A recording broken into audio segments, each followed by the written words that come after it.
What inspires me is difficult to say. I mean, I'm inspired by just everything I see around me, I suppose, and all the artworks that I see other artists working on, that I try to understand what their inspiration is and see if I can add some of those ideas to my world, because art is, in essence, a language. And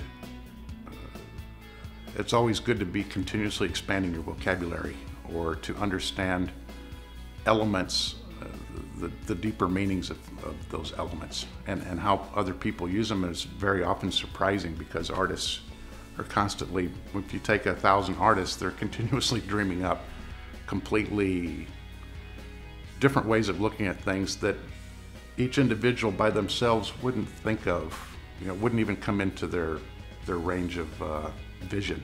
In my current body of work that you might call typographic abstractions, which is where I take lettering, usually from billboards or posters, and chop up the lettering and rearrange it into completely new forms, where I'm exploring the negative space of the letter, the shapes that the negative space make from the lettering shapes. What it has allowed me to do is to explore form in a way that is already pre-existing, where all the letters have been carefully designed by typographers, and all of the forms are very beautiful in type.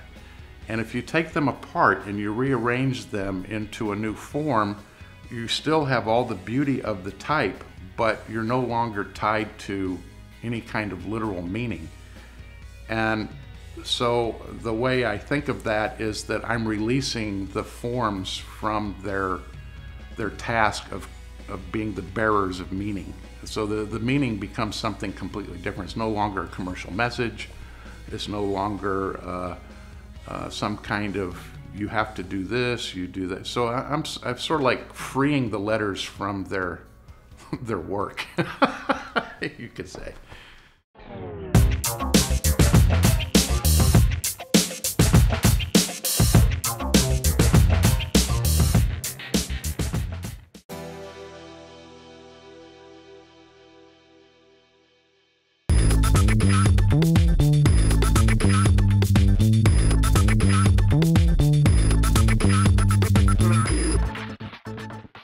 I started in the nail industry, and being in that industry, I saw all aspects from the makeup, the hair, nails, styling, and all of that. And me being the quote unquote creative person that I am, I was like, I can do this, I can do this, I can do this. And I saw it, I would see stuff come together, and I was like, oh, I really can do that. I really should do this. And so it just came about like that.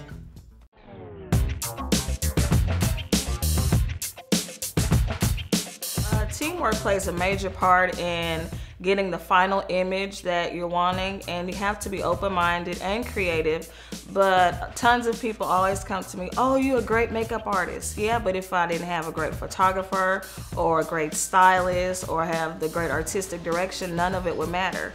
Because to me, the end results will never be the same if you have an okay photographer, a good makeup artist, and an okay stylist. Everyone has to be great to make a great image. One without the other doesn't work. I want you to just like catch him falling, catch her falling, because she's gonna literally fall. Literally catch? No. In the frame. You just let her fall on the ground? Yeah. Ow.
far as my skills go, I was not formally trained as a makeup artist, so I'm constantly growing day by day. I believe I'm able to be the makeup artist I am because I can draw. As a kid, I was always great with color, drawing, just seeing something and recreating it.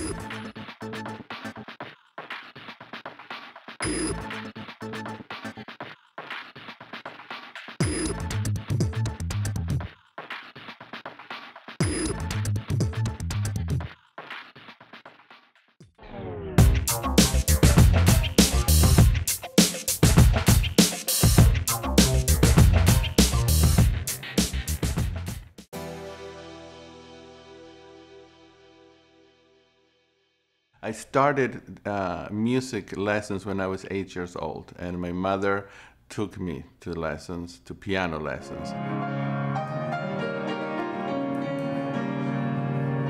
I really didn't have a choice. There was a piano in the house. My mother was a pianist. My grandmother was a pianist. I was surrounded by music. I was musical. The teachers at school all mentioned that to my mother.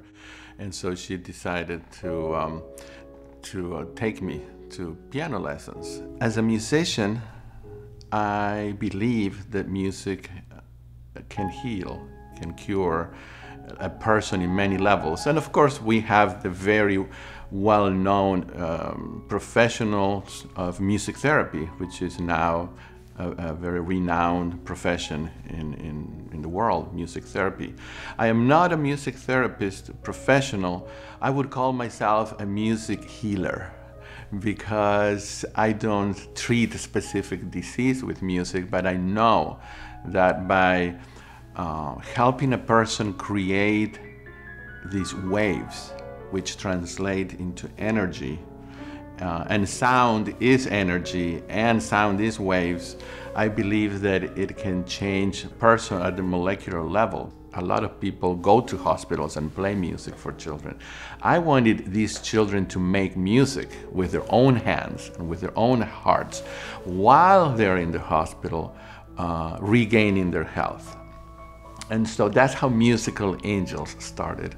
I thought of the name because I think that children are angels on earth, and I thought that the people that would join me I would consider them angels in many ways. And of course, we're all connected by this tremendous power of music. So Musical Angels seemed to be the perfect name. And I started this 501c3 nonprofit organization called Musical Angels. And we started at one hospital in Dallas, one of the biggest. And the stories and the experiences that I've had there are so many, so numerous, and so touching.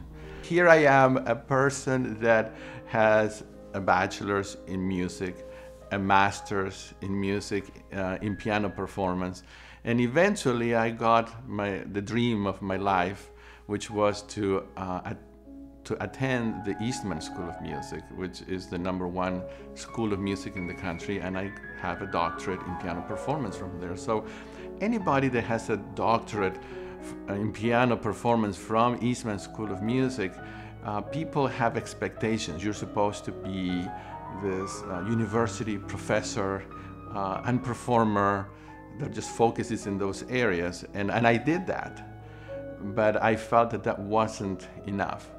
So having someone like me with that amount of education and experience to go to a hospital and be by a bedside with a child teaching piano seemed that I was dropping levels.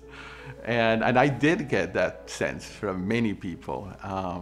But I had to choose between what people thought and what I really felt inside that was my mission, what was going to make me happy and fulfilled. Of course, I took that path, and that's how Musical Angels started.